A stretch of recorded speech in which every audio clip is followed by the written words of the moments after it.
Welcome, travelers, to my realm of nightmares. Allow me to be your personal assistant. Come in, take a seat, get comfortable. For when you step into my realm, there's no stepping out. Hello, travelers. PA Nightmares here. I've noticed that over 30% of my viewers are not subscribed to the channel. So, if you're a new or a returning viewer and you haven't subscribed to the channel, please consider hitting that subscribe button. And if you like what I do, liking the video and commenting as well, as it really helps push this video into the algorithm and it really does help the channel grow. Well, I've taken enough of your time. On to the main event.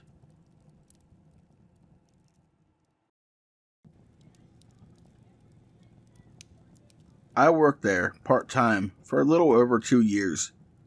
During that time, I've had to deal with my fair share of bullshit. However, none of it was as bad as what happened on my final shift.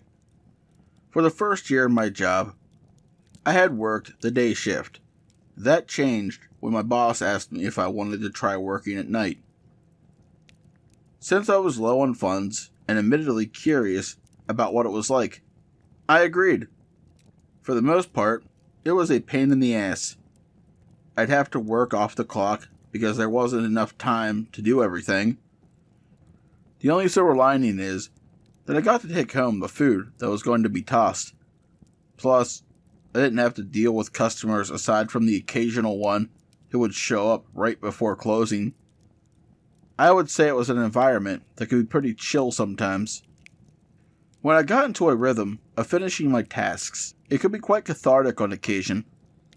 Although, the fact that I was only getting paid minimum wage took away from that aspect, not to mention that eerie feeling that only comes with night shift.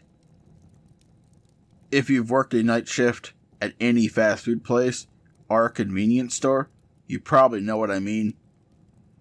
Sure, you can get the same feeling from the night shift of a bigger place, but fast food night shifts are different. For one, there are fewer people, which means being more vulnerable. The other reason is that should you get in danger, there aren't as many hiding spots as, say, a grocery store. Anyway, I'll stop with this long-ass intro and get to what happened on my last shift.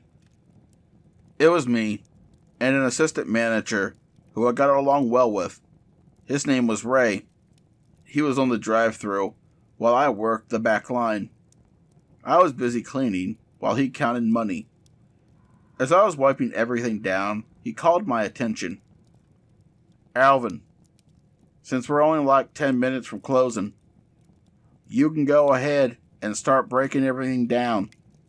You don't need to worry about customers. They usually never show up at this." The sound of a bell, indicating a customer in the drive-thru, sounded from the speaker. Ray rolled his eyes and threw his head back. Then put on the headset and hit the button so he could talk to the customer. "Hello, welcome to Arby's. I hope you're having a pleasant evening. How may we help you?" We waited for the customer's response over the speaker. They didn't say anything. The next thing we knew, we had a car speeding through the parking lot. It was too dark for us to fully make out their vehicle. Nick turned back to me and shrugged. He told me to proceed with breaking down the back line. I was going to when the bell sound was heard again. Ray answered it, repeating the phrase he had previously. The same thing as before happened. Only this time, we were able to catch a better glimpse of the vehicle, which seemed to be red. The third time this happened, Ray was once again professional, albeit with a hint of restrained annoyance in his voice. When it happened the fourth time, said restraint understandably left his voice entirely. He damn near broke the button when he pressed it. Instead of putting the headset on, he held the microphone part to his mouth, then yelled what he said next into it, loud enough to wake the dead. "Hello! Can we help you?" When the customer drove off again, the couple moments of silence that followed were awkward to say the least. He stood by the window, taking deep breaths in order to relax. Should I continue breaking down the line?" I asked. Ray glanced at the clock. It showed we only had a few minutes until closing. "Take the trash out for now. If any orders come in, I'll handle them. But I swear, if that asshole shows up again, I'm ignoring them." Once the trash within the building was bagged, I put them in a large trash bin and wheeled them out the back door. I made sure to put down the stopper so it wouldn't close on its own. You'd think after a year on the night shift, I'd no longer get the sense of danger that comes from taking out the trash alone. That was not the case. In fact, that feeling was stronger than it had been. I'm not psychic or anything like that, but I couldn't shake off this weird sensation in my gut. Maybe it was because of what happened with that customer. In the back of my mind, I might have been considering the possibility that they weren't mentally stable and could potentially harm us. Despite this, I took the trash to the dumpster. The door leading to it let out a loud creak as I pulled it open. As I was getting ready to wheel the trash bin back inside, I saw the car. It was by itself under a street light. I thought if the driver was trying to be inconspicuous, they weren't doing a very good job. There was something off about the driver that I couldn't quite put my finger on from that distance. When the door opened, I realized why I got that feeling. My throat went dry, for a lack of a better word. The driver came out of the car. What I noticed first about it was its size. It was a wonder this thing could fit in the car, because it had to be at least 8 feet tall while standing up. The reason I say when standing is due to the fact that it preferred crawling. It crawled on 8 arms. Each of them possessed claws that clicked on the parking lot. Just a glance told me they could literally tear someone to shreds with little effort. Its sickly gray skin stretched over its bony yet somehow massive frame. It focused its sunken-in yellow eyes on me, letting out a moan that sounded akin to a whale noise. My eyes briefly shifted to the back entrance before I made a dash for it while pushing one of the trash bins. The way its claws scraped against the parking lot as it dashed towards me grated on my ears for its size. It was unusually fast. The reason I pushed the trash bin instead of leaving it was so I had something to try and stall it with. When that thing was close enough to me, I made use of it. I pushed the trash bin towards the creature. With so much force, it started tripping as it rolled. Caught off guard by this, the monster didn't have time to move away. The trash bin went over it. I could hear noises conveying frustration as it was trying to get off. Sprinting towards the exit, I shouted for Ray. "Alvin, is something..." His voice trailed off as his eyes widened when he noticed it. "What in the hell is that?" "Close the door! Close the fucking door!" I said once I had run back inside, having bumped into him in the process. The creature had torn through the trash bin. Then, after shaking off pieces stuck to its claws, started running towards the back entrance. Ray cursed loudly, undid the stopper with his foot, and slammed the door shut as it was leaping at us. A loud thud echoed through the door as it was slammed. The monster attempted ramming into it repeatedly until it gave up and skittered away. "Okay, that was unusual," Ray said. From his tone of voice, I could tell he hadn't fully processed what he had just seen. I hadn't either, nor did I want to. I would have been content to brush this off, had a realization not hit me. "Oh, shit! The lobby," I said. No sooner than I had spoken those words did we hear pounding on one of the windows. Knowing we only had seconds until it was inside, we thought fast and chose a spot to hide. We picked a walk-in fridge. We put the holding oven in front of it to hide it from view. We would have ran out the back door into Ray's car if it weren't for the fact that it was parked too far away. Not only that, to reach it, we'd have to pass the door. Had we tried to, no doubt the creature would have spotted our escape and chased after us. With its speed, catching up to us wouldn't have been a problem for it, so all we could do was hide out in the walk-in fridge.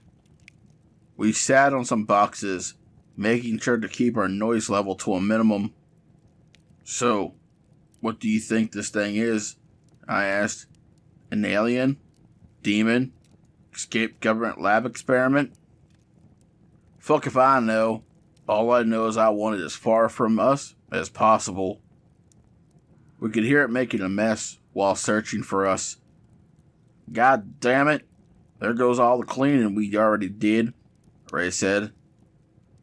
With how frantic it was searching, we knew it'd only be a matter of time before it found us. The only thing we had to defend ourselves with was a knife that could barely cut lettuce. Needless to say, our situation looked pretty bleak. Neither of us wanted to entertain the idea we might get killed. To get my mind off this, I started pondering possible reasons the monster was after us. "Maybe it is a demon of some kind after all," I said. "What makes you think that?" "Well, I know this goes without saying that this is weird, but isn't it odd that it came to our restaurant specifically? There are plenty of other places on the way here that are still open, so why did it choose here?" Ray seemed to be considering my words. "Maybe it's because we have the meats," he said. Despite our predicament, we shared a small laugh at that.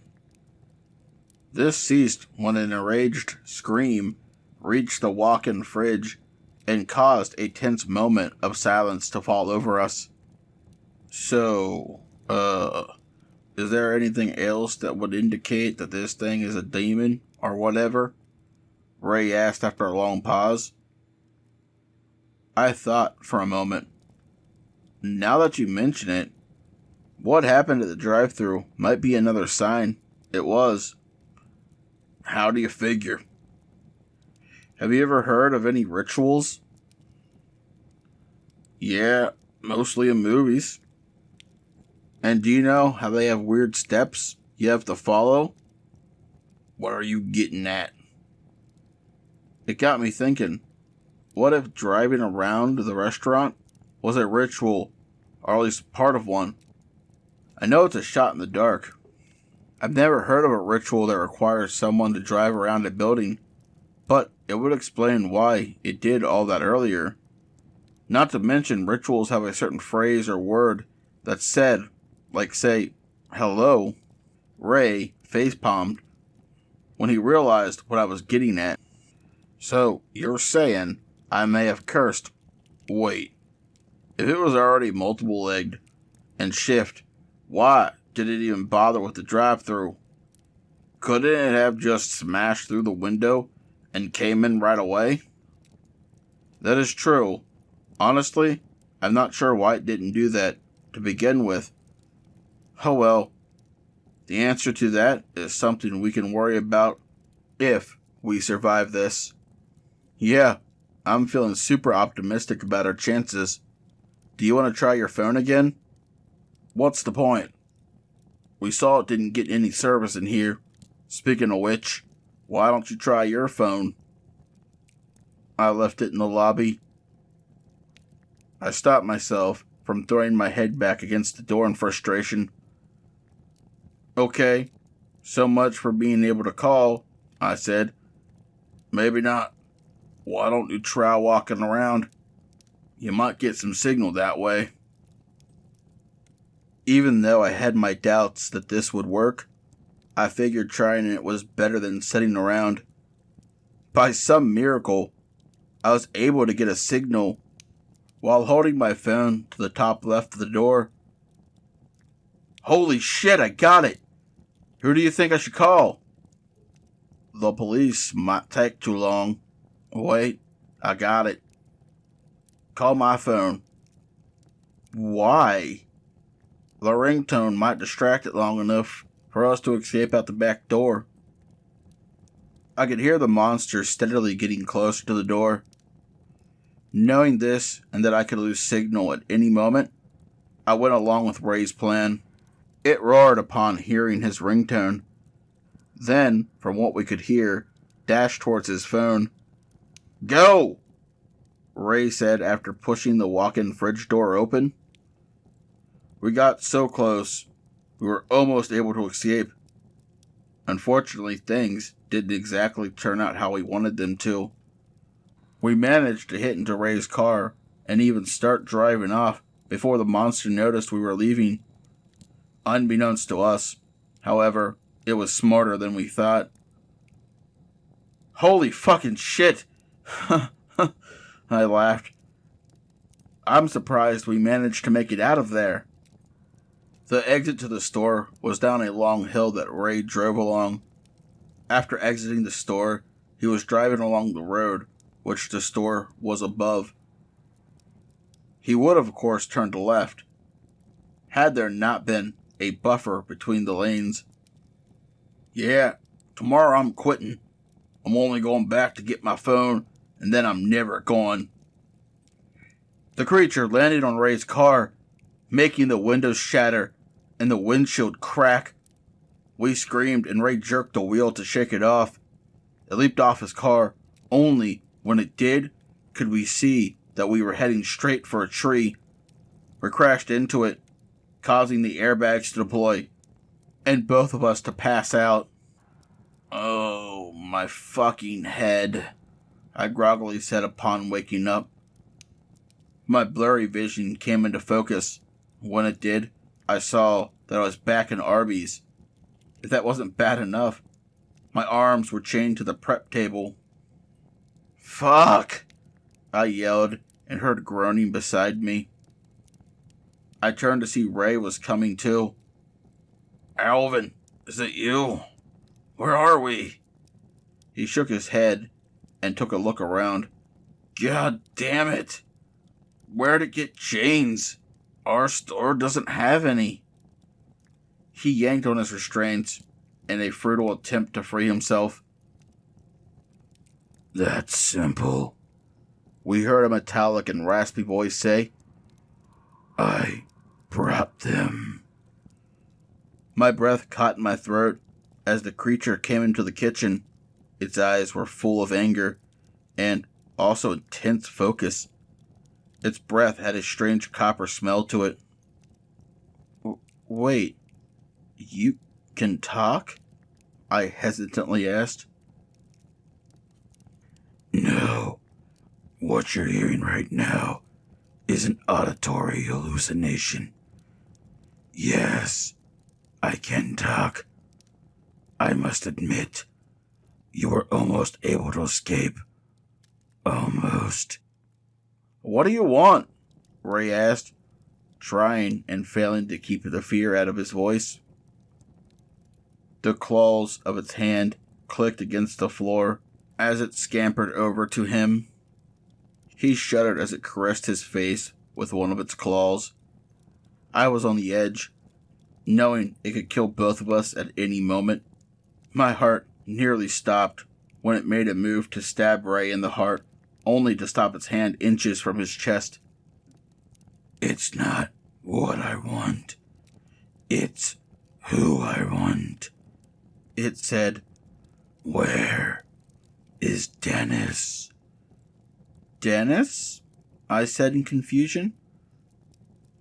He was our general manager.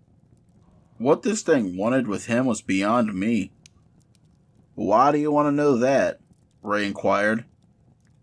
That is not your concern. I know he was supposed to be here now, so I will ask again. Where is he? It hissed out that last question, revealing its scarlet-colored sharp teeth. Didn't he have an appointment? I asked Ray. Yeah, he replied. That means he's probably at home right now. The creature let out a sigh of annoyance. Of course he did. I'll be back. Don't go anywhere. It flashed us a smile and went into the lobby. I turned to Ray. Are we still clocked in? I asked. I'm not sure. The monster came back into the kitchen, holding Ray's phone. What are you going to do with that? He asked. That should be obvious. I want you to call Dennis and tell him to come here. What will make you think he will? He'll have to, since the fryer is broken. But it's not. In one swift motion, it used its claws to slice the fryer, severing its wires inside and leaving deep claw marks in it. We were too stunned to say anything. And remember, I can easily do that to the both of you, so I suggest you don't keep me waiting. Okay, fine, Ray agreed. Good to hear. Since your phone requires a thumbprint to unlock it, I'll remove your chains. Just remember, if you try and escape, I'll shred you to bits and put them in between some onion rolls with barbecue sauce. Ray's hands shook as he dialed Dennis's number. The monster waited patiently. As he did so, Ray's phone rang for a while, making me worry that Dennis wouldn't pick up. Thankfully, on the 8th ring he did. Ray, why the hell are you calling me at this hour? He asked clearly, having been woken from sleep based on how he sounded. Sorry, Dennis. There's been a bit of an emergency. Really? What is it? Dennis sounded a little more awake by then. A bear got into the store and wrecked the fryer. Ray, you do realize I can have you fired for trying to pull such an asinine prank on me, right? I'm not joking. I can send you a picture of it. When Dennis saw the picture that Ray sent him, he went ballistic. God fucking damn it, he yelled. How did a bear even get into the store in the first place? It came in the back door while Alvin was taking out the trash. It made a pretty big mess in here. Neither of us were hurt, thankfully. Anyway, what do you want to do about it? If we call for repairs, it might not be fixed before we open. Dennis sighed. How was a bear able to do that much damage to it? Is that even possible? It doesn't matter. I'll be down in a little while.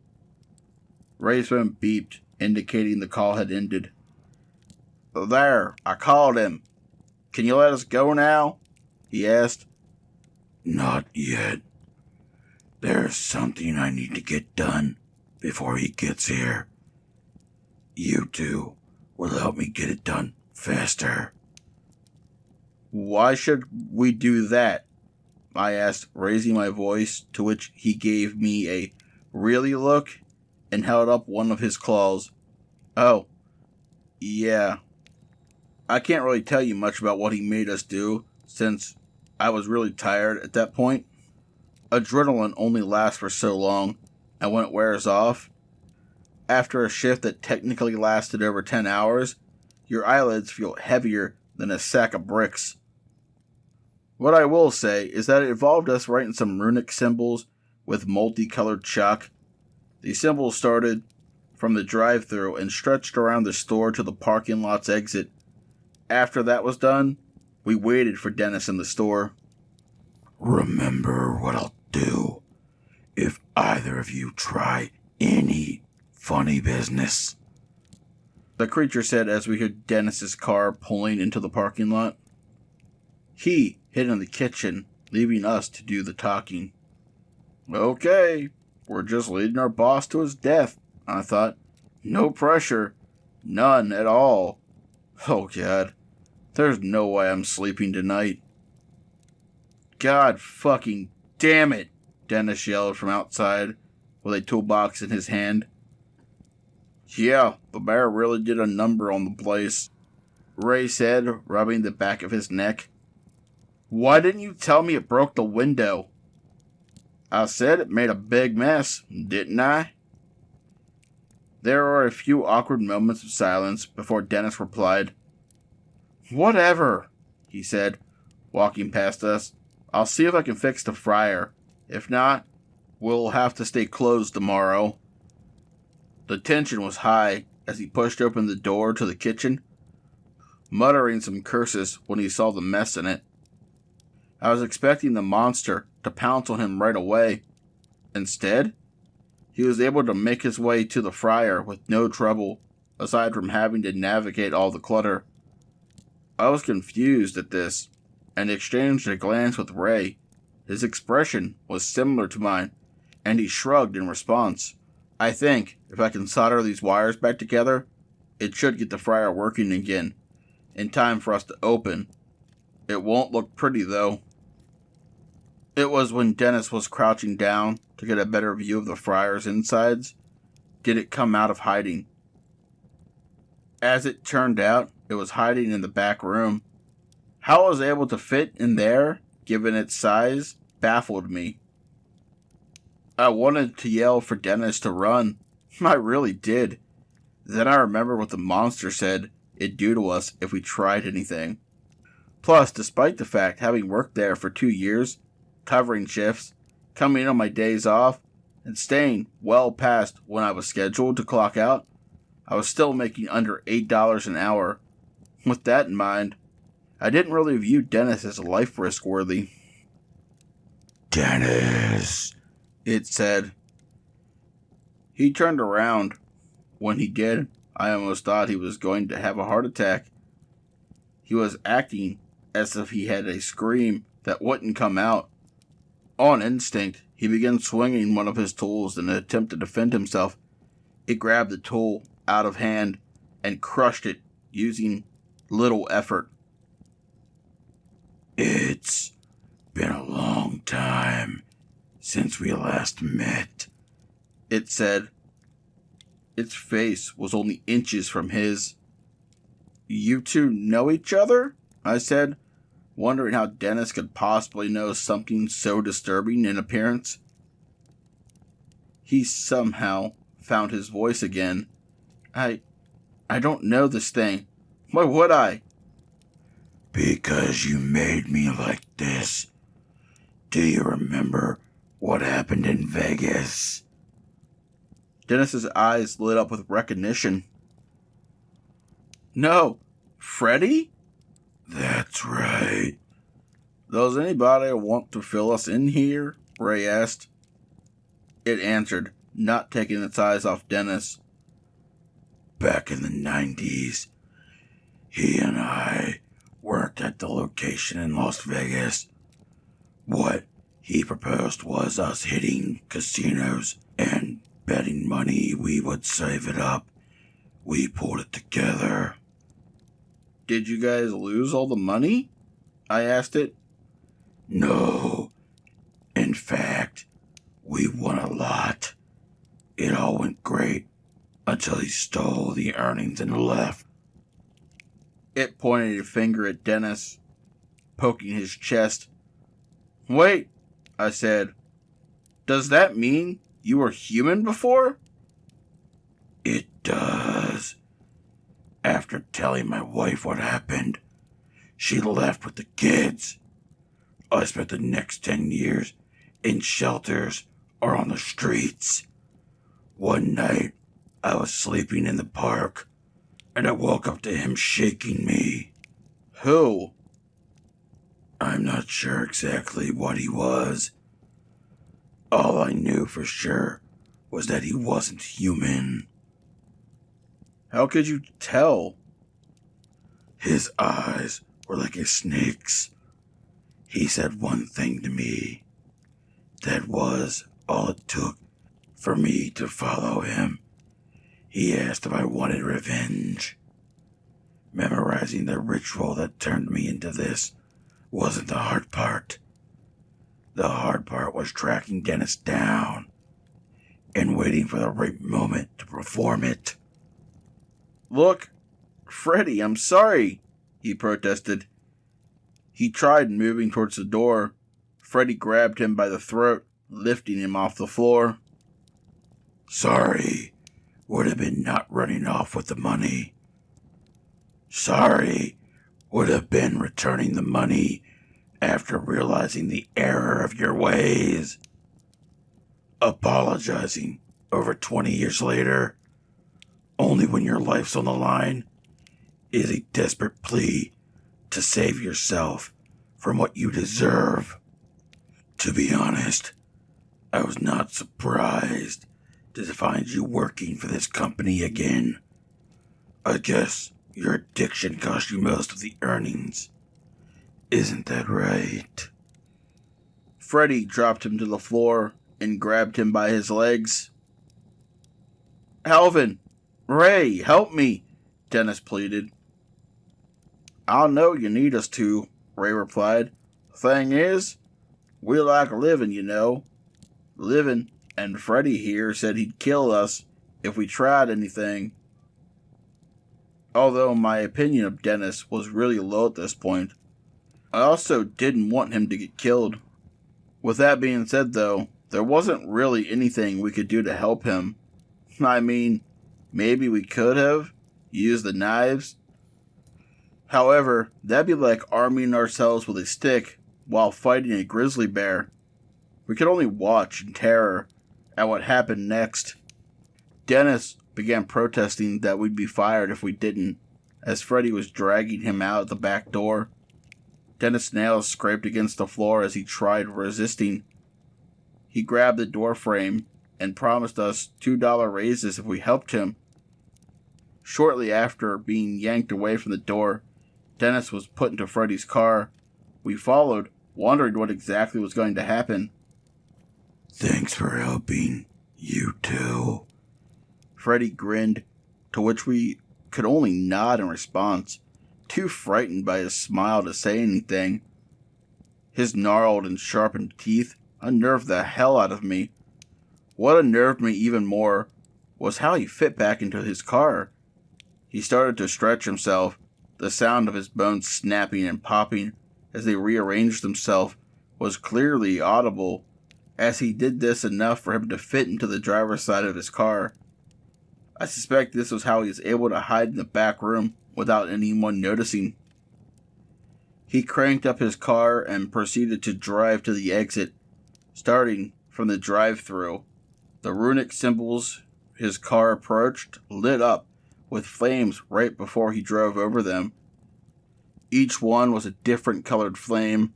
We watched all of this in amazement.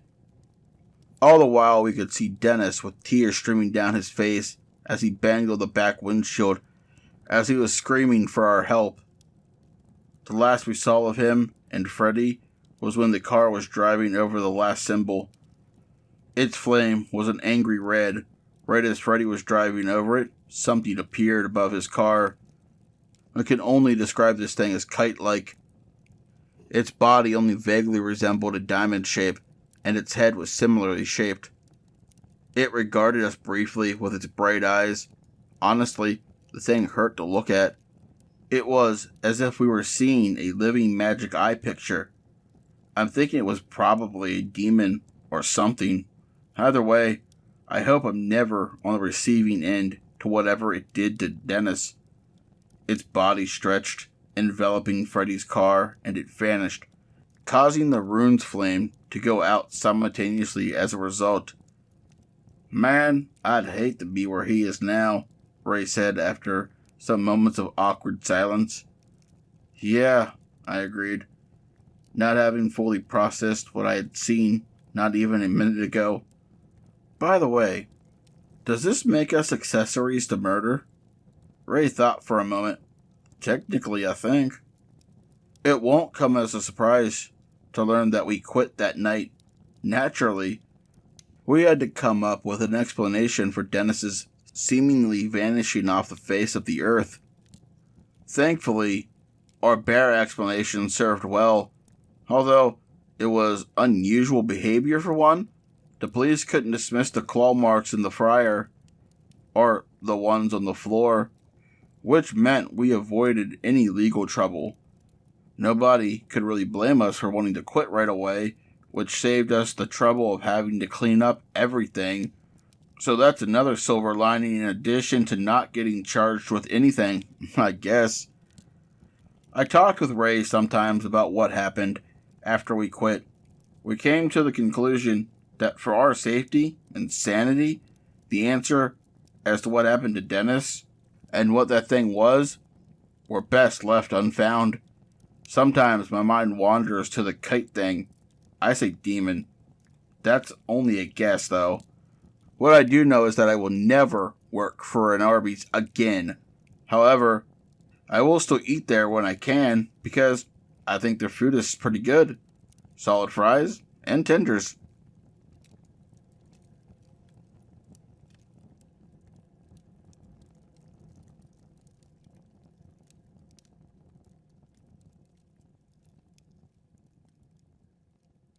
I've been a resident in my neighborhood for over 2 years now. While I managed to become accustomed to it, I had a particularly rocky start with it. In particular, the unofficial rule in this neighborhood to never have Christmas decorations up before Halloween was closed. I did just that. People warned me about it, saying that if I didn't take them down, I'd be sorry. I replied to them that if me doing so didn't result in a fine, I'd do what I want with my own property. I should have listened to them. It was the 20th when it came. I had just gotten through setting up the lights. I wasn't a big Halloween fan, to say the least. I always preferred Christmas.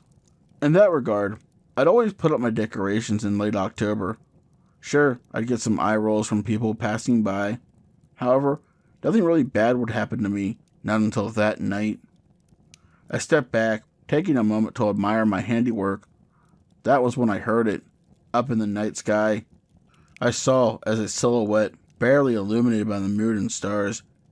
Its appearance was some twisted combination of bat and deer. The most prominent thing about it was its fiery red eyes and its nose, which seemed to burn like a flame. I was speechless upon seeing it. I tried to rationalize it in my mind, thinking it was in fact a large bat and that my mind was playing tricks on me. It coming into my full view proved me wrong. My Christmas lights illuminated it fully. It was a creature more deer-like in appearance, if deer had razor-sharp teeth. Its claws were so sharp-looking that I thought if it wanted to, it could cut me in half with one swipe. I didn't know what to do in that situation. It was blocking the way to my house, and I doubted I could outrun it with how fast it was. I shouted for help, only to glance over and see my neighbors turn out their lights. I mentally cursed them and turned back to the creature. I had no idea at the time why it was in front of me. What I did know was that I needed to find a way to escape it. As it approached me and raised one of its hands, presumably to strike at me, I thought fast and kicked off one of my shoes at its head to distract it. Then attempted a mad dash towards my front door. I got maybe 8 feet before it yanked me back and threw me to the ground. I groaned in pain and tried setting up. In addition to it sounding really pissed off at me, as an indicator by the fact that it was growling, my shoe was hanging from one of its antlers. It grabbed the shoe and threw it at me with such force, my nose broke. Defenseless and groggy from the pain, with blood running down my shirt, All I could do was watch it. To my confusion and surprise, it yanked free one of my plastic candy canes. The feeling quickly turned into fear when I realized what I was planning on doing with it. I tried to plead with it, but it was no use. All I could do was raise my arm in a feeble attempt to shield myself, as it brought the candy cane down on me repeatedly. Getting hit by one, being swung by a regular person is painful enough. Never mind when whatever that thing was is wielding them. The force of its swings was so strong, it broke my right arm, which is my dominant one. One candy cane beating was bad. Unfortunately for me, it decided to make use of all the ones I owned. By the time it was done, they were all in pieces, and I was a broken mess on the ground. My vision was blurry from the pain. Although I could make out it flying towards my house and cutting down the attached lights. When it landed back in front of me, I thought it was going to deliver the killing blow. Instead, it did something I wasn't expecting. It spoke. The only response I could give it was a pained croak. Its voice was deep and raspy. Next year. Wait until after Halloween. It then pointed from me to my Santa lawn decoration, which it decapitated with one slice of its claws. I passed out shortly after that. When I woke up the next day, the neighbors gave me the smug looks as I passed by. The hospital trip was a pain. What was even worse was having to clean up the mess it left behind. Trying to find bits of broken glass and plastic while wearing a cast was not easy. I figured whatever that thing was, it was really into Halloween. Not wanting to re-incur its wrath, I made sure to get some last-minute decorations for the holiday in order to appease it. As the trick-or-treaters walked by on Halloween, I could see it watching me from the woods. Only the light of its eyes and nose were visible. Children and parents who also noticed it walked quickly by it. They reacted to it as if it were something they were used to. I figured this was the case, and now I am too. Every October, it can be spotted watching from the woods for anyone to break the neighborhood's unofficial rule. I make sure to follow this rule to a T, and even put up Halloween decorations early.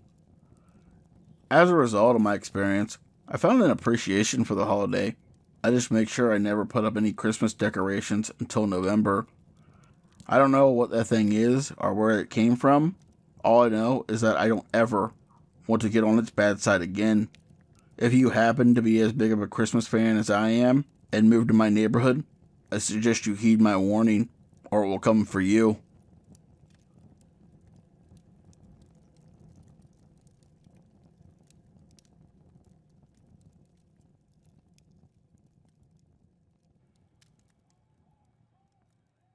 This is some fucking bullshit. Okay, so I work primarily as a babysitter, but with what's been going on, I haven't been getting any business. That was until yesterday. I got an email requesting my services to watch some kids for the weekend. I replied that I'd love to, provided their kids are healthy. I also informed them, due to the circumstances, I need half my pay in advance. They agreed to it, and said they'd drop it off at 8. I made sure to clean up before they arrived. I was getting through the vacuuming when I heard the doorbell ring. I turned off my vacuum and told them to come in. "Hey," I said, coming down the stairs. "Don't worry, your kids will be safe with me. I just need to know if there's anything important I should know about." My voice trailed off when I saw who was inside my house. Standing in my living room was a family of 4, a dad, daughter, mom, and son. All of them had deathly pale skin, like they hadn't seen the sun in years. That wasn't what made my blood run cold, though. It was their pitch black eyes. The instant I saw them, I got an overwhelming urge to run out of the house. The problem was, they were right at the bottom of the stairs. I thought about running back up and jumping out of the window, but I doubted a broken ankle would increase my chances of escape. Besides, they weren't technically doing anything to harm me. I figured my best course of action was to talk to them. And can I help you? I hesitantly asked. I am the client you spoke with earlier, the dad said. Wait, what? You guys are... But you're... Aliens, demons, monsters. We've heard it all, the mom said. I am Eliza. This is my husband, Norman, our daughter, Louise, and our son, Abraham.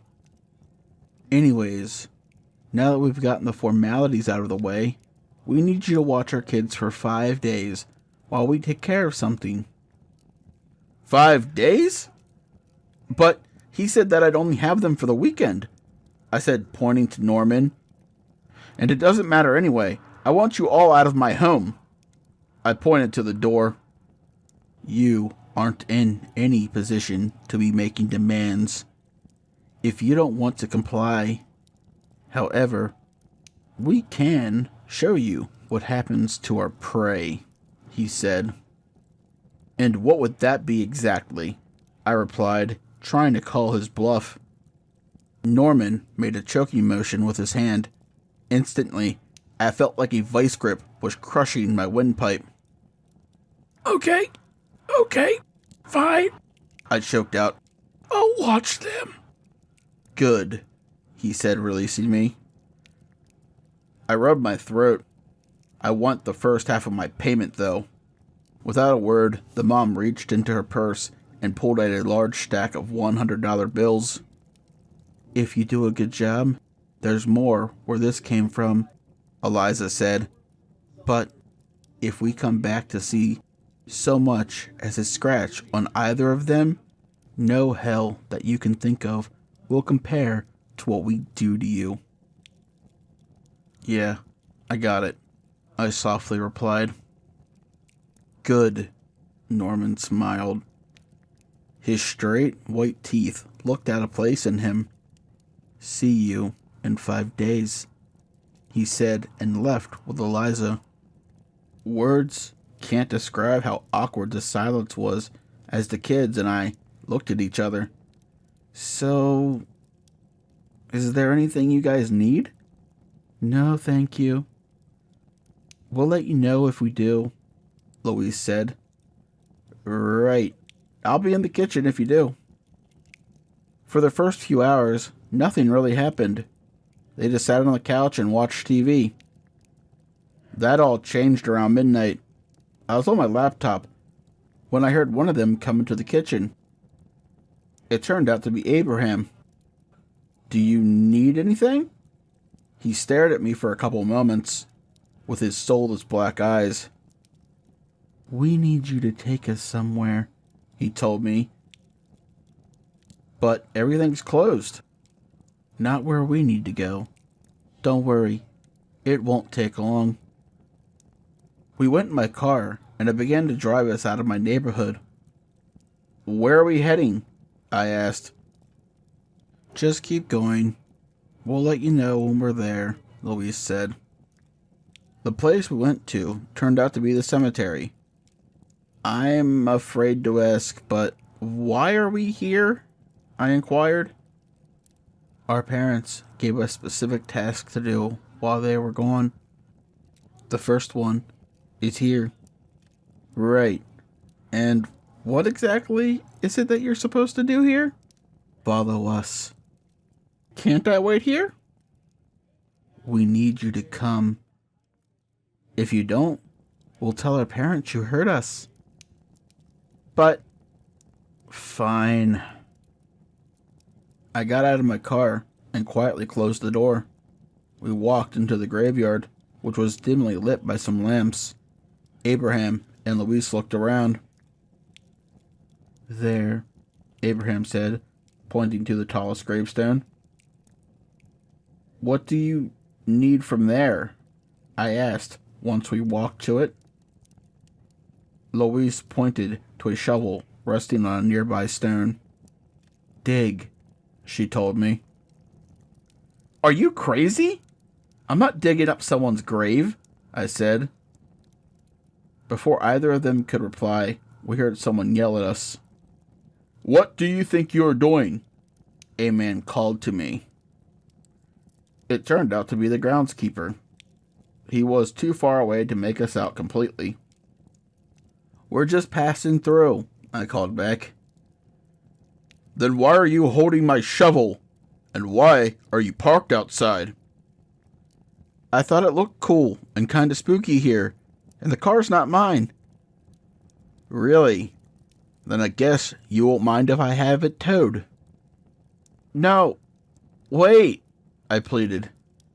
"Ah, so you admit it's yours," he said smugly. "Okay, you got me, but it isn't what you think." "Then what are you doing here?" "I need to dig up this grave?" I realized saying that didn't help me look any better the moment the words left my mouth. "You are doing what?" the groundskeeper asked, raising his voice. "That's it. I'm calling the police." "No, wait," I said, but he was already taking out his phone. That was when Abraham and Luis began approaching him. At first, he told them that they shouldn't be at a graveyard. When they got closer, however, he stopped talking.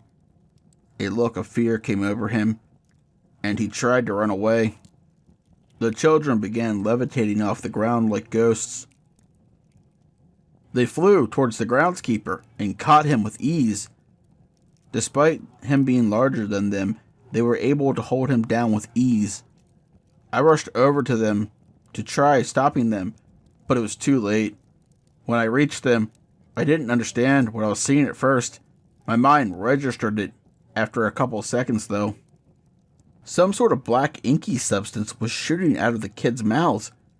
It covered the groundskeeper, making him look like a shadow with a solid presence. I could hear him screaming as he was being suffocated by it, although it was muffled. When he finally fell still, ending his torment, the kids took the stuff off of them. They did it by breathing it back into themselves. You know how the Taves victims look after Samara kills them in the ring? The groundskeeper's face looked similar to that. The only difference being the fear that was playing in his eyes. I handled it like most people would, by freaking the fuck out. "What in the name of all that is sacred did you do to him?" I cried out. "We stopped him from interfering by exposing him to our essence," Abraham said. "I don't know what that means, but now we have a corpse to deal with." I was on the verge of tears. "Then it's convenient that we are in a cemetery," Louise said. "Now, I suggest you continue with what we came here to do, if you don't want to meet the same fate as him." I reluctantly dragged the groundskeeper's body to the tombstone, then began digging. "Happy place. I'm in my happy place," I sobbed as I did so. I opened the coffin to reveal the skeleton of a man who had been buried with some golden items. This included a gold-handled dagger, a gold-framed hand mirror, and a golden pocket watch. "Grab him and his things," Abraham said. "Oh, come on! You want me to steal a corpse?" "We do," Louise said. I sighed and picked it up. After I got it out, I threw the groundskeeper's body in the coffin, then put the lid over it. Disturbingly, there were some scratches on the inside of it, and what I figured was dried blood. I drove us back. Nobody said a word the entire time. I tried not to think about the fact that I just witnessed a man get murdered, and that there was a long-dead corpse in my trunk. When we got back, the kids went down into my basement with the corpse and the things we took from it. They haven't come up in a few hours. I managed to type this up in the meantime. I've dealt with poorly behaved kids in my time, but Abraham and Luis are a bit much for me, and I have to deal with them for another 4 days. So, does anyone know any tips that might help me? Part 2. Okay, so I've been looking up different means of dealing with the kids and their parents. I've seen claims they are vampires. In that regard, I've tried some of the classic weaknesses associated with vampires. However, the garlic and religious symbols I put around them don't seem to be affecting them in the slightest. It may have something to do with the fact that I myself am not a religious person, or maybe they aren't vampires after all. Granted, I haven't tried the oak stake through the heart method, but I doubt I'll get the opportunity to. The other theories I have heard are them being aliens or demons of some kind. If the former was true, I wasn't really sure what I could do to get rid of them, other than cooperate and hope for the best. If they were the latter, some kind of ritual might do the trick. The issue is that I don't know which one to use. There are lots of different rituals, as it turns out, and I doubt I'd be let off easy if I tried one and it didn't work. I'm not sure what we stole from that grave is being used for. I tried going down into the basement to check. When I tried opening the door, however, I found I was unable to. No doubt this is the kids' doing. Speaking of whom, they made me do something else tonight that I'm not proud of. This particular task required me to go to the store. Although, that sounds like an easy thing to do, it ended up being far more complicated than I thought it would be. The children, being distrustful, decided to accompany me to make sure I wouldn't get up to any funny business. We ran into a problem. The store closed earlier than expected. Hey, what's the big idea? I thought this place closed at 7. It's only 6. I said to who I assumed was the manager, or assistant manager, locking the door. Sorry, but we're closing early due to being short-staffed, he replied. I didn't know. Can you let me in? I only have a few things to get. It won't take long. I would, but it isn't up to me. Again, sorry. We open back up at 6? He walked by me, and I was left feeling defeated. I went back to my car to let the kids know the bad news. Needless to say, they didn't take it well. Our parents gave us specific tasks to do for each day. If we do not fulfill them, they will be disappointed, Abraham said. Well, I don't see how that's my problem. If you wanted me to go to the store, you should have said something earlier. The store being closed is not a factor in whether or not our task gets done, Louise said. What do you want me to do, break in? The kid only stared in response. It can't wait until tomorrow? They shook their heads. And if I don't, I'll end up like the groundskeeper? They nodded, and I sighed. I thought that I would have to break in. Had that been the case, the store's alarm would have been a pain to deal with. Luckily for me, I noticed the employee before heading back towards the store. He must have forgotten something because he unlocked the back door. Also, lucky for me, he left it ajar. I slipped inside and began searching for what I needed to get. The things I needed were some chalk, black and red candles, sea salt, and a sketchbook. While I could find these items without much trouble, the issue was avoiding detection. The employee I talked with seemed to be frantically looking for something.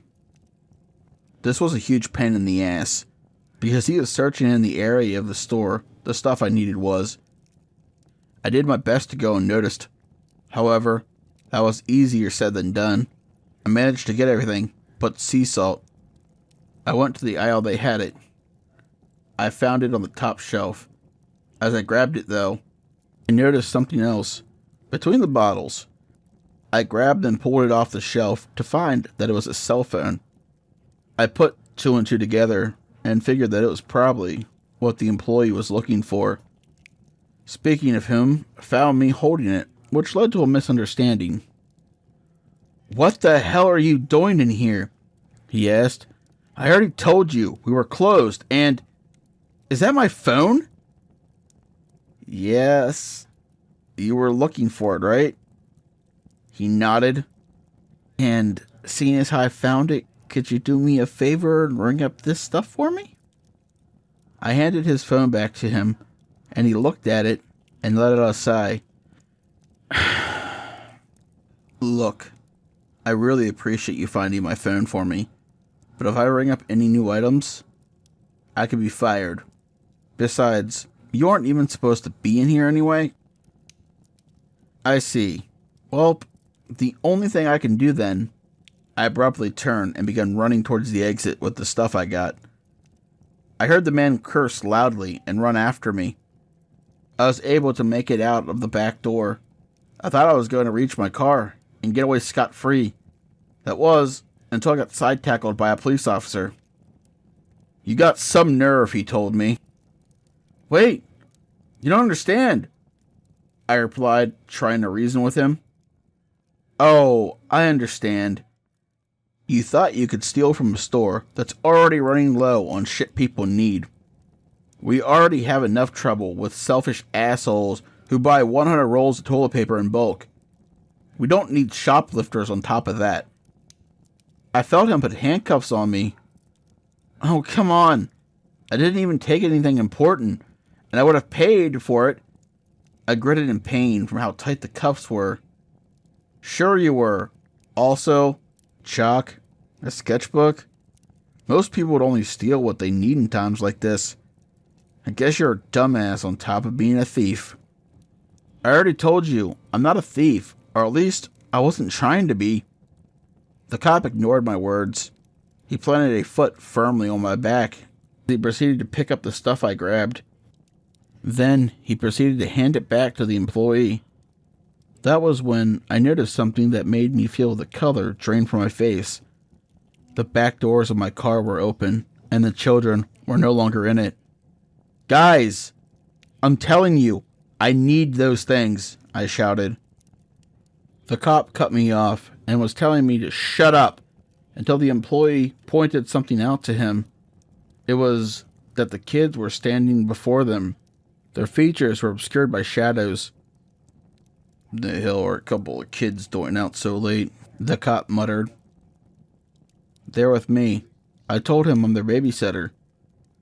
"Is that right? Huh. Hey kids, sorry you have to see this." He yanked me to my feet. He then asked the employee to watch the kids while he put me in his patrol car. He yanked me to my feet and started walking me towards it. He paused when he realized the kids were coming towards us. His and the employee's eyes grew wide when they were close enough for them to make out their features. "May we please have that basket?" Abraham asked. The employee attempted fleeing. When he did, Louise started to spew that dark, inky substance from her mouth.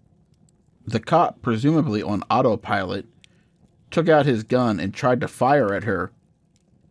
She didn't give him the chance to. The inky stuff shot towards him fast enough to surpass any bullet. I thought she was going to do what they did to the groundskeeper last night. Instead, I saw that his eyes had become black like theirs. A stream of that inky stuff was connecting him and her like strings to a marionette. She made him raise his gun and shoot at the employee. The shots hit him in the back dead on. Then she made the cop put the gun in his mouth and pull the trigger. I can tell you, firsthand, that the sight and smell of a man's thoughts being splattered on the parking lot is not healthy for one's mental state. Shocking, I know. I threw up on the spot. Abraham went over to the deceased's employee and grabbed the basket from him.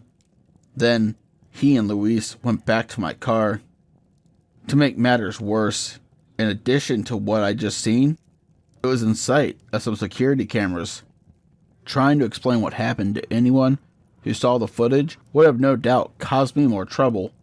Plus, Some of the cameras probably caught me stealing from the store, now that I think about it. I went back inside the store and located the security room and erased the footage after Abraham used the key on the cop's belt to unlock the cuffs I had on. I stole some cleaning supplies, including drain cleaner after that. I put the cop and the employee's body in my trunk, and then cleaned the remains off the parking lot. When I got home, I used a drain cleaner to dispose of their bodies. The kids once again took the things we got down to the basement. In spite of what I've witnessed during these past couple of days, I can't help but feel a growing concern towards what the children's tasks are leading up to.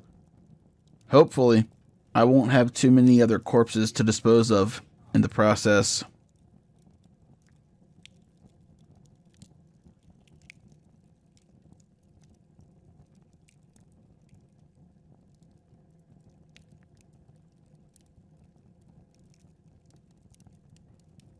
Things have not been getting any easier for me. What I had to get next were a bird and its fertilized eggs. The only place I could think of near me where I could get those things was a nearby farm. I knew this would be more dangerous than my last two ventures. The reason being that when it comes to farmers in my area, their method of dealing with intruders tends to be a lot more gun-oriented. I inquired about something from the children, namely, if they can possess someone, why do they need me? They replied they can only do these things with a mortal anchor, which I became by allowing them into my home. Apparently, I forged some kind of spiritual link between us, or something along those lines. I take this to mean I need to sever this connection. Anyway, I drove up to the farm and parked in the woods. I brought two things to help me, a burlap bag and an empty egg carton. I got out of my car and took a deep breath, then did some stretches to loosen my body. Once that was done, I began jogging up to the farm. I located the chicken coop. My plan was straightforward. It was to put a chicken in the sack and put her egg in the carton. The coast seemed clear when I reached the coop. I was making sure to be quiet so they didn't wake up and give me away. There was one thing I didn't count on, though: the farm dog. In my defense, I thought it'd be asleep as well. I was wrong. Grabbing the chicken and her egg wasn't an issue. That was until I stepped out of the coop. I heard loud barking. When I did, I turned to see the silhouette of a Rottweiler standing on the porch of the farmer's house. I tried running, but it was only moments later when I heard a loud boom and saw one of the branches of the tree in front of me snap off. I cursed and dove behind the tree. By this time, the chicken had woken up and was freaking out. I knew it'd only be a matter of time until she ripped through the bag. With that in mind, I made an attempt at escaping. I failed miserably. I thought I could lose him by making my way between some of the animal pens under the cover of darkness. When I reached the other side of them, though, I was hit square in the face with a shovel. I awoke sometime later from a cold splash of water to find myself tied to a chair in a barn. The farmer, along with his wife, who held the chicken, was glaring down at me. "Look who's awake," the farmer said. "You thought you could get away with stealing one of our prized chickens and her egg?" his wife asked. "No," I groggily replied. "I mean, I really did need them. Look, if you let me go, I can pay for them." "Alright," the farmer replied. "If you pay us a decent amount, we'll let you go. How much you got on you?" Even though I was tied up, I could still access my pockets. It was when I reached in my pockets, however, that I realized that I had left my wallet at home. "Well, this is awkward." I nervously chuckled. How about I pay you later? Get the saw, the farmer told his wife. Chomper's gonna have some good eating. No, please, I begged. I have kids waiting for me. That's what they all say. Wait, what? How many times has something like this happened here? 11. Every sorry motherfucker come onto our farm and take what was ours. We chopped up and fed to our dog and pigs. His wife went into the corner and got the saw. I'll cut off his arms. You cut off his legs, he said, taking it from her. He approached me with the saw raised. Before he was able to use it on me, however, a noise like thunder was audible from outside, getting steadily louder. The farmer dismissed this as an incoming storm until he and his wife realized that whatever was making it was rapidly approaching the barn. It slammed into the side of the barn, making it shake. The farmer yelled for his wife to grab her shotgun as he grabbed his. They turned to fire at what was trying to break into the barn, but were too late. Through the wall, first the horse, followed by the cow, and lastly the pigs in a stampede. Although they managed to fire off a couple shots and hit some of the horses, their efforts were ultimately fruitless. They were trampled right before my eyes. The sound of their crunching bones could be heard over the running animals. I saw the farmer and his wife heads get caved in under the weight. Unlike last night, though I didn't throw up. I guess that means I'm getting used to this kind of stuff. So, silver lining? In the chaos of the stampede, the saw ended up being knocked towards me. It took some maneuvering on my part, but I was able to tip the chair over and reach the saw. Once I freed myself, I got up and went to get another chicken and her egg. I would have grabbed a bag to put the chicken in. However, the barn started to collapse because of all the damage the animals did to it. I didn't have time to grab anything before I left. When I got outside, I saw that the chickens were running around. I spotted their coop, which was knocked over. I went over to it and grabbed some eggs, then put them in a basket. As I did, I noticed the animals coming back by. They didn't seem panicked this time. In their mouths, they held the corpses of the farmer and his wife. Both of them were taken to the pig trough. The pigs were eager to follow the other animals, even though I didn't see where they were taken. I was pretty sure of what their remains would be used for. Once I was done getting more eggs, I grabbed a chicken that was roaming around. Keep in mind, I no longer had the sack I brought, and she didn't react well to me picking her up. I was immediately met with rapid pecking to my hand and face. Somehow, I was able to make it back to my car with both my eyes intact. I got inside and breathed a sigh of relief. How long did I take? I asked the kids. A little over 20 minutes, Abraham replied. And I take you guys are responsible for the farm animals freaking out? That is correct. Our influence reaches far, Louise said. You know, you could have checked on me. If you had possessed the farmers here, it would have saved me a lot of time. I'm pretty sure that bitch broke my nose. I looked in the mirror and noticed it was swollen. Truth be told, I didn't feel it back there. This was probably due to adrenaline, but now that I was calmed down, it was starting to hurt. We aren't here to do everything for you, Abraham said. We're here to make sure you carry out each task. You should be thankful we lend our help at all. I gave the kids a dirty look, then turned around and started my car.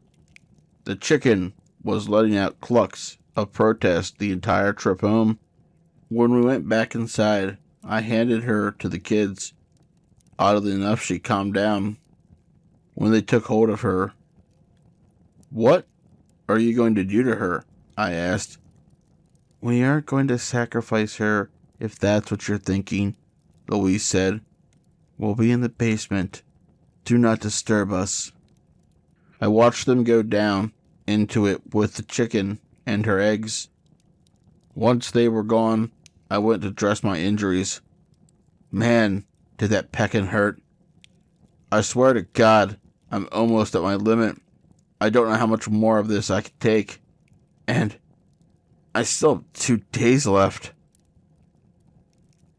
Part 4.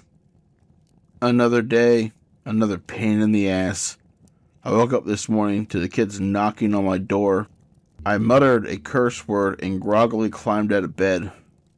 "What do you want?" I asked after opening the door. "It's time for the 4th task," Abraham said. "And that would be?" "We need you to get a flower," Louise told me. "Any particular kind of flower?" "A Franklin tree flower." "I've never heard of that one." I typed the name of it on my phone. "Oh, no, wait. It's extremely rare." "Can't you use another kind of flower?" "No, it has to be that one specifically," Abraham said. "Okay, there's a flower shop in town. If none are there, I don't know what to tell you guys." "Let your parents know. I'm guessing if there are some, they're probably going to be expensive due to its rarity." "Wait, I have an idea. Why don't you two just come in with me? You can possess the owners and make them give us the flower if they have it." "We can't enter somewhere unless invited, remember?" Louise said. "I know that. All you have to do is tell them you want to see the flowers and get permission for you guys to come in." "It doesn't work that way," Abraham said. "They have to invite us in directly. In other words, they would have to see us." "I didn't see you guys when I invited you here." "Yes, but you were in direct contact with our father." "How do you guys have internet and all that stuff anyway?" "We have a home of our own. We do it to blend in." "Right. Wait, I just got an idea. Is there any way you guys can try not to sound quite so ominous while talking?"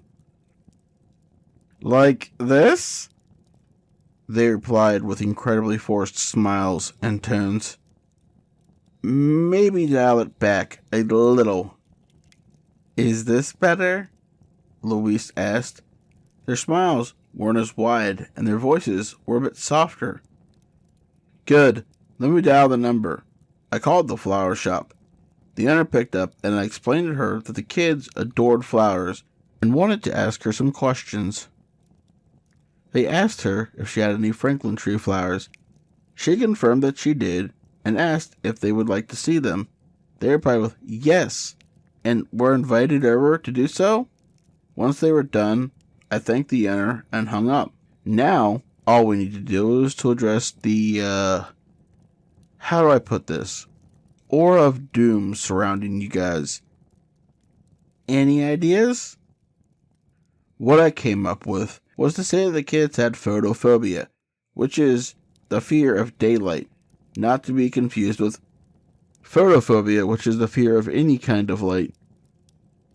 Then have them wear clothes to cover their complexions. When that was done, we got into my car, and I drove us to the flower shop. There, I parked in front of the shop's window and got out of my car. "I'll wave to you guys when it's time to come in," I told the kids before closing the door. I opened the door to the shop, which caused a bell to ring. The owner called to me from the counter. "Can I help you, sir?" she asked. Yeah, I'm the one who talked to you on the phone earlier. Oh, it's you, she said cheerfully. Where are the kids? They're really shy, so I wanted to make sure there weren't too many people in here. Well, you're in luck. The store is pretty much dead right now. Why don't you bring them in? I waved to the kids. They got out of the car and made their way to the front door. They had on light hoodies to cover their faces. The owner inquired about this, and I mentioned the photophobia. She told us that she understood. The kids acted as if they were going to come in, but paused right outside the door. It's okay, the owner said. You can come in. With that said, the kids were able to enter.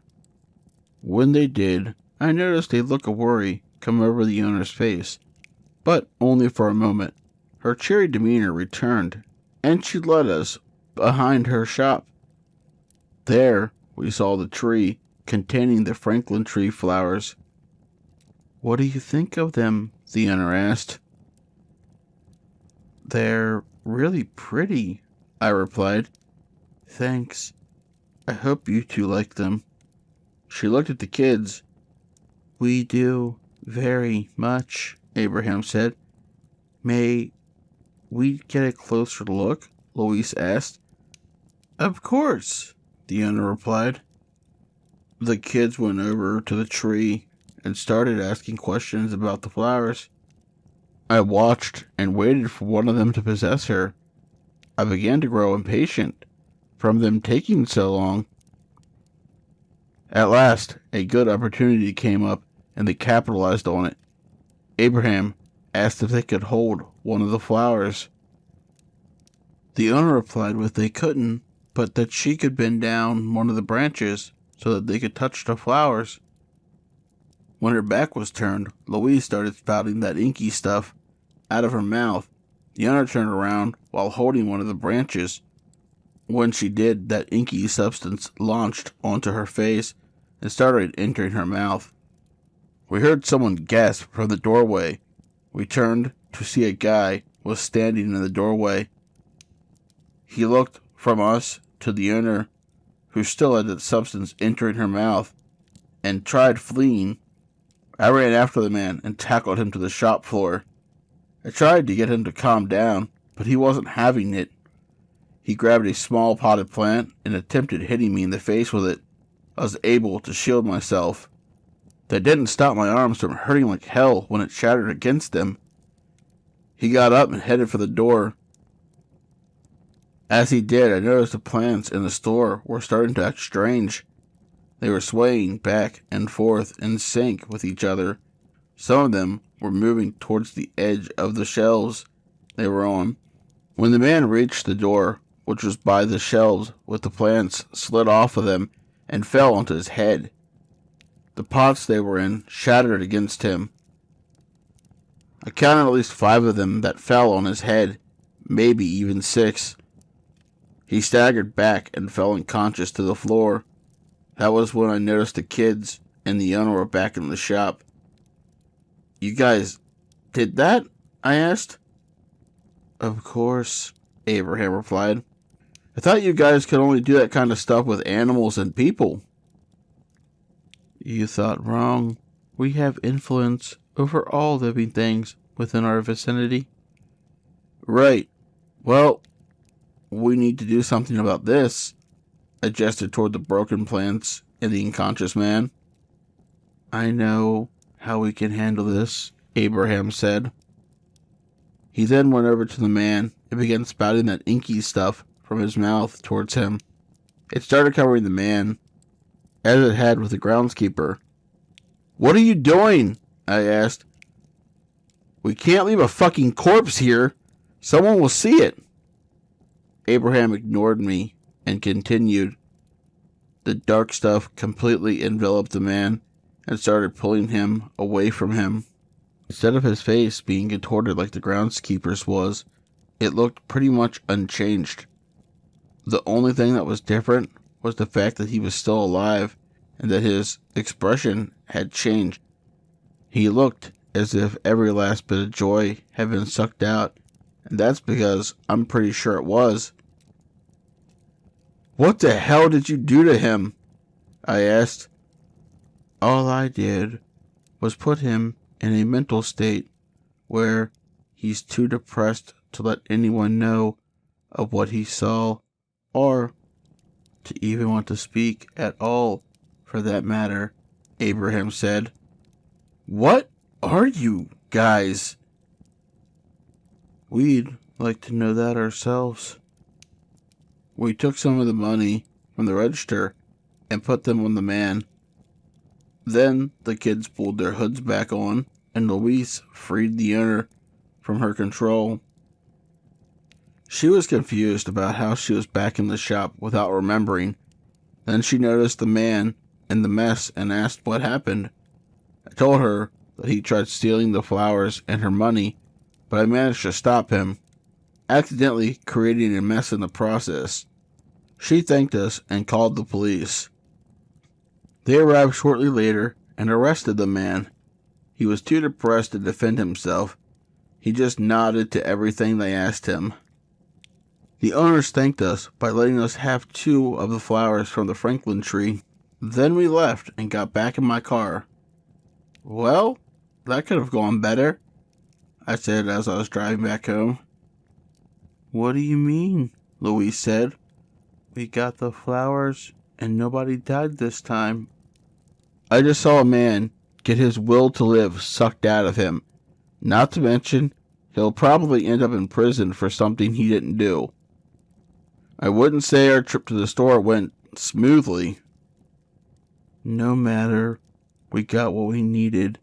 Besides, that man will be too depressed to care if he is locked up." "Thanks. You really know how to give someone peace of mind." We got back to my house. As usual, the kids went back down into the basement, taking the flower with them. I went outside to cool off. I don't know what's worse, what happened to the groundskeeper, what happened to the man in the shop. Either way, I'm getting no sleep tonight. At least, I only have one more day left. Part 5. I tried to make this go smoothly, but it didn't work out. I woke up once again to the children knocking on my bedroom door.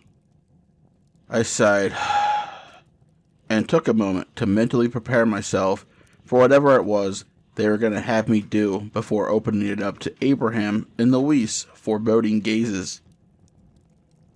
"Alright, where do I need to drive us today?" I asked them. "There's no need for that," Abraham replied. "We need you to come down with us to your basement." "Really? Well, it's about time I find out what you 2 have been up to down there." "You aren't going down there yet," Louise said.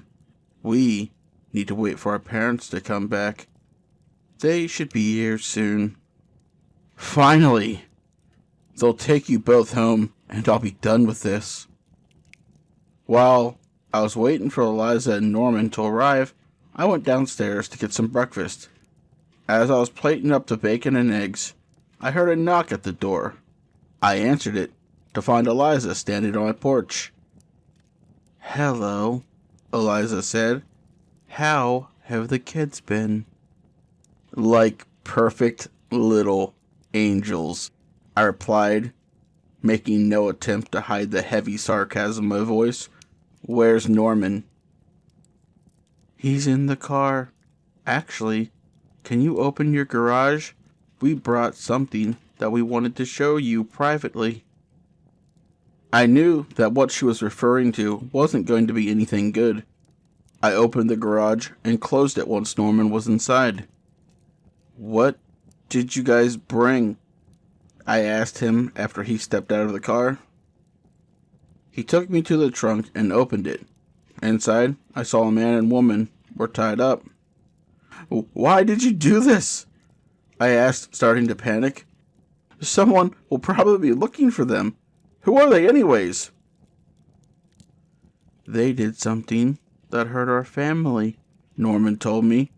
We couldn't have that, so we tracked them down and brought them here, Eliza said. I see. Well, I'm probably going to end up needing to move after this. So, what are you going to do to them? Ritual sacrifice? No, nothing like that.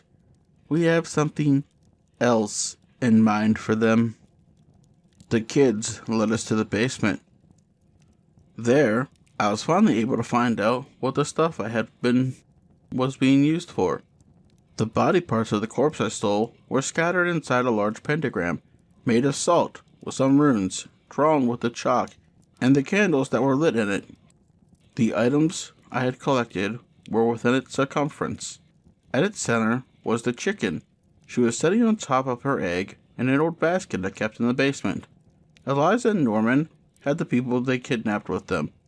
I don't know what they did to them before coming to my home, but they seemed unable to move despite being awake. They were put within the circle with the chicken between them.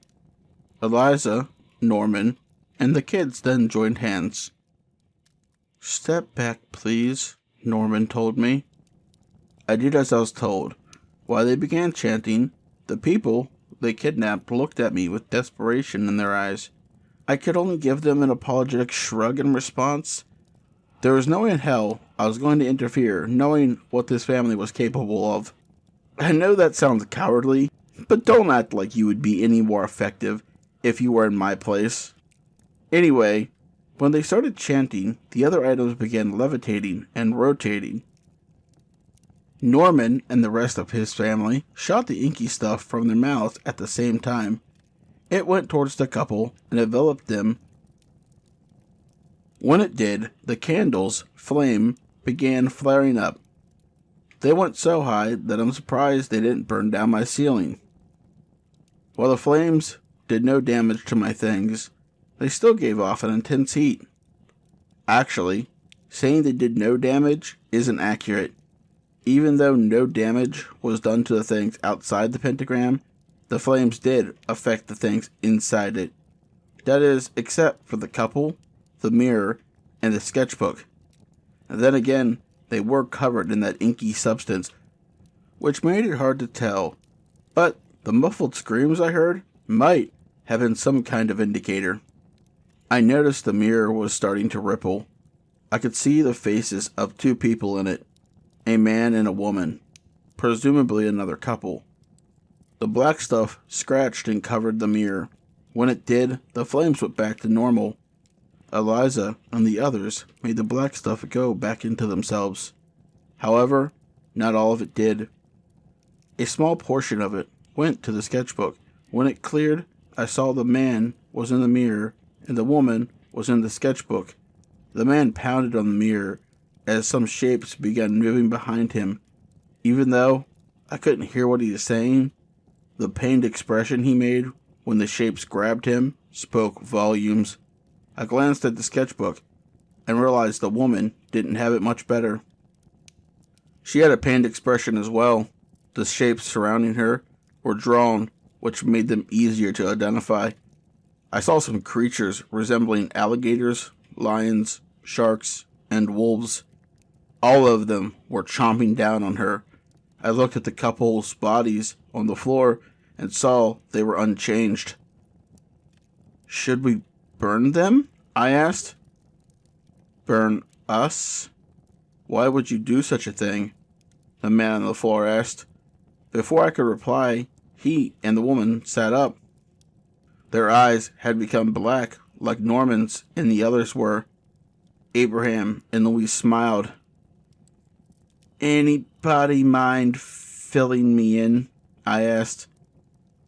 These are our grandparents, Abraham said. Seriously? On your mom or dad's side? Mine, Eliza said. Sorry for taking so long, Mom and Dad. Oh, don't worry about it. You got us free as quick as you could, Eliza's dad said. Who is this? Her mom asked, referring to me. He's the kid's babysitter, Norman told them. Yep, that's me, I said. Does this mean I'm finally done with that, speaking of which? Indeed, you are. We just need one more thing before we leave, though. Help us get the gifts in the car. Gifts? Yes. As part of the ritual, we needed things relating to Eliza's parents' interests. And they like chickens? Well, I happen to be a bird lover, Eliza's dad said to me. Now, if you'd be so kind. He gestured towards the chicken and the other stuff in the circle. I helped gather it while avoiding the chicken, who glared at me the entire time. Soon, everyone was gone except for Norman and me. What are you going to do with these? I asked, holding the mirror and sketchbook up. Let me see those. I handed the mirror and the sketchbook over to him. He tore out the page that had the woman drawn in it and flipped it to the other side, which was blank. Norman held it over the mirror. The reflection, which had the man trapped inside, began sketching. It latched onto the paper. When it pulled away, I saw the man was now also in a drawing similar to the woman, and the mirror looked normal. So close, yet so far. I say it's a fitting punishment for messing with us, Norman said. You can keep this for a souvenir. Let it be a reminder to you what happens to those who bring us harm. Oh, and before I forget, this is for you. He pulled out a large sum of cash and handed it to me. The amount he gave me almost made up for the psychological damage I received. I saw him out my front door into his car. Although I am relieved to see them go, something they said has me worried. It was that since they thought I did a good job, they may want my services again. With that in mind, I am moving as soon as I can, because fuck that. One more thing before I conclude, though. I feel as if I have a moral obligation to help the couple trapped in the sketch. Call me crazy, but the idea of leaving them trapped in eternal torment does not help my issues mentally.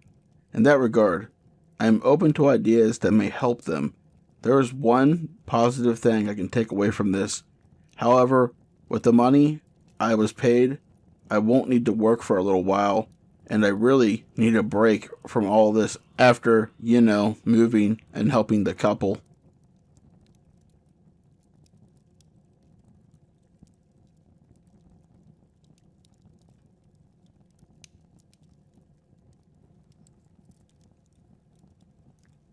This time of year reminds me of some really weird and scary shit that happened to me and my friends during winter break of our senior year in high school.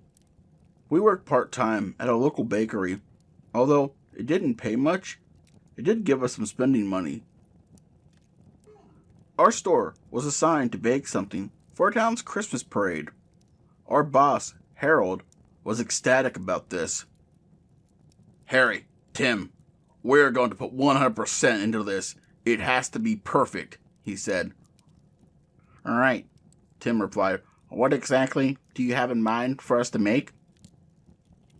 I'm glad you asked. Take a look at this, he said, while pointing to a gingerbread man recipe in an open cookbook. No offense, but isn't this kind of basic? I asked. Harold scoffed. This recipe isn't for any ordinary gingerbread man. This is a giant gingerbread man. How giant are we talking here? Tim asked, making air quotes with his fingers. 7 feet. I want him to be standing on the float at the head of the parade. Sure, that sounds easy enough. It took over a week of preparations, but we managed to bake the gingerbread man in our industrial-sized oven.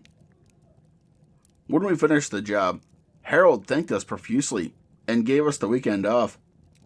I was looking forward to a weekend of gorging myself on junk food and playing games without having to worry about school or work. This was short-lived, however. After a few hours into playing Fallout 3, I got a call. "Hey, sorry to bother you. I was wondering if you got a call from Harold," Tim asked. "I just got one from him now. I tried to answer, but he hung up before I could." "So what? He probably pocket dialed you or something," I said. "I don't know. What if something happened with the gingerbread man and he needs us?" I sighed. "Aren't you jumping to conclusions?" "Maybe. Let's say it has. If that's the case, he might end up just calling us back in anyway. Do you really want to deal with him in his sulky mood?" He wasn't wrong. Harold was nice enough. His only flaw was getting super disappointed when something major went wrong. I thought back to the time we messed up on a wedding cake order, and he barely spoke to anyone for a week. He got over it eventually. Man, it was depressing to see him like that, though. Fine, we'll go and check. But if nothing is wrong, you bring me back home. Got it? "Will do. See you in a few minutes." It was after 11 when we arrived. Sure enough, Harold's car was still there. Tim looked at me with a smug smile. "Shut up. We don't even know if something's wrong yet." "See anything?" he asked as we looked through the store window. "No. Think he's in the back." "He could be. Let's see if the door is unlocked," Tim said, reaching for the door handle. Sure enough, it was unlocked. Nothing seemed out of the ordinary, until we noticed a scent wafting through the shop. "Do you smell that?" I asked. "It smells like someone baked pork roast in here." Tim looked incredulous. "At a bakery?" We exchanged a look, then dashed to the back. The industrial oven was on, and smoke billowed out of it. Someone tied it shut. Quickly, I turned it off, while Tim undid the ropes, then yanked it open. A blackened and charred body fell out. Even though he was horribly disfigured, we knew it was Harold. We both threw up on the spot. "Jesus fucking Christ!" I yelled. "How did this happen?" Tim asked, panicking. "We have to call the police. There's been a murder here." "Wait, where's the gingerbread man?" "Who gives a flying fuck about the gingerbread man? Our boss was roasted alive, and whoever did this to him may still be here." When we heard someone coming from the storage area, we realized that making a lot of noise probably wasn't a good idea. We tried to make our way to the exit, but as we did so, a tall figure got in front of us. Decked in decorative green and red frosting and gumdrops for buttons, it was the gingerbread man. "What in the fuck?" Tim asked softly. "Run, run, as fast as you can. I always catch you. I'm the gingerbread man," it said in a high-pitched, raspy voice. "It's close enough. Now, you two do exactly as I say. Otherwise, you'll meet the same fate as him," the gingerbread man said, pointing to Harold. "So, you are the one that killed him, you bastard?" Tim growled at him, grabbing a rolling pin. "Come on, Harry. This asshole's a giant cookie. We can take him." I grabbed a broom that was resting by the counter. Tim and I rushed him. We didn't count on his fast agility and reflexes. He easily disarmed Tim and hit him across the face with the rolling pin. The gingerbread man then attempted to do the same thing to me. Luckily, I was able to block and attack in time with the broom handle. However, that didn't keep him from punching me in the gut. I doubled over, gasping for air. Then, he picked us up by our shirts and threw us against the wall. How's this happening?" Tim groaned as we slumped to the floor. That question was soon answered when a book fell from atop one of the cabinets and in my lap. We looked at it and saw that it was some kind of occult book. There were various runes scribbled on the cover and a bookmark sticking out of it. I turned to the page it marked and found the gingerbread man recipe that had been used. What the hell was Harold into? I asked. More than you know, The ginger man replied. he wanted the float to be perfect by any means necessary. He thought he could control me. Oh, he was wrong. Don't worry, though. You both will be joining him soon. Which means I'll be free. We attempted to stand, but he threatened us with a rolling pin. Tim was already bleeding from the last blow he took, and I didn't want to see him injured further. Can't you let us go? Even if we tell someone, who would believe us? I pleaded. You think I would go through all this trouble if it was that simple? Oh, no, no, no. You two will experience the same pain like your boss and I did. My blood went ice cold. Hang on. What do you mean, like you did? Tim asked. I was alive before you guys put me in the oven. I couldn't move or speak, but I was aware and felt everything. Do you know how it feels to spend 3 hours in a 444-degree oven? Do you? Well, now you will. He began to walk towards us. Quick, Tim, look through the book. Maybe there is something in it that can stop him. He frantically flipped through it and said, There's nothing in the recipe, and I can't read these symbols. The gingerbread man knocked the book out of his hand. He beat us with the rolling pin until we were too sore to move. Then he opened the walk-in oven and threw us inside. It was only after he tied the lock with the ropes that we were able to move again. So, this is how it ends. Beaten up by an evil gingerbread man with a rolling pin, then baked alive in an oven. I said, If we survive this, I'm going to eat as much gingerbread as I can, just to spite this dick. Tim replied. You know, I can hear you, right? The gingerbread man asked. I'll make sure that never happens. Now, burn! He turned up the oven's heat. We braced ourselves for what was about to happen until we realized nothing was. What? The gingerbread man asked, confused and irritated. Why isn't it working? Almost as if in response to his question, we heard an electrical crackle followed by a loud pop, and I began to laugh.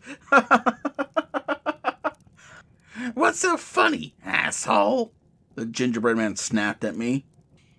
The oven must have shorted out. We've been meaning to get someone to look at that. I said, still laughing in relief. Grr, doesn't matter. Rotten there for all I care. The gingerbread man grabbed the book and left the bakery. We could see the window from within the oven. Unfortunately for the gingerbread man, the weather was not on his side.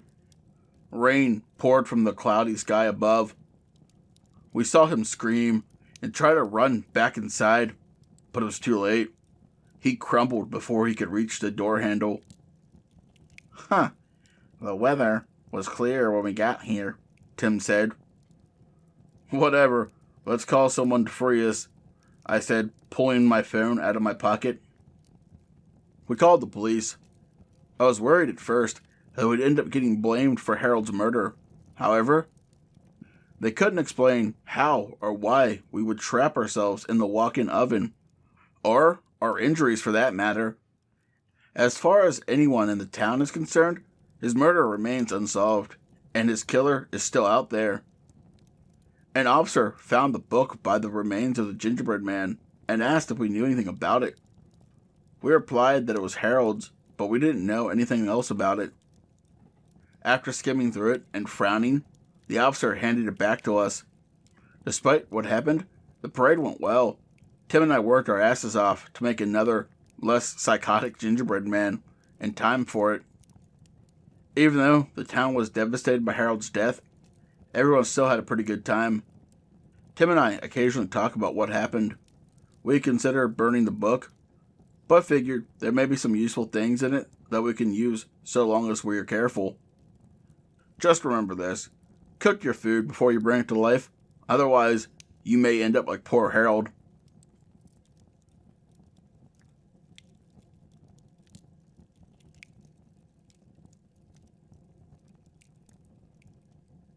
I would like to thank tonight's author or authors for allowing me to use their works. If you enjoyed this, the author's links will be in the description below. Please check them out and let them know PA sent you. Also, if you like to walk around representing my realm and gaining new travelers, the links to my merch store, my website, and all my other social medias will be in the description below. As always, I'd like to say a special thank you to all my lovely Patreons. All of their names will appear on screen. I'll make sure to put all their links in the description below so you guys can check them out as well if you'd like. But as always, travelers, once you step into my realm, there's no stepping out.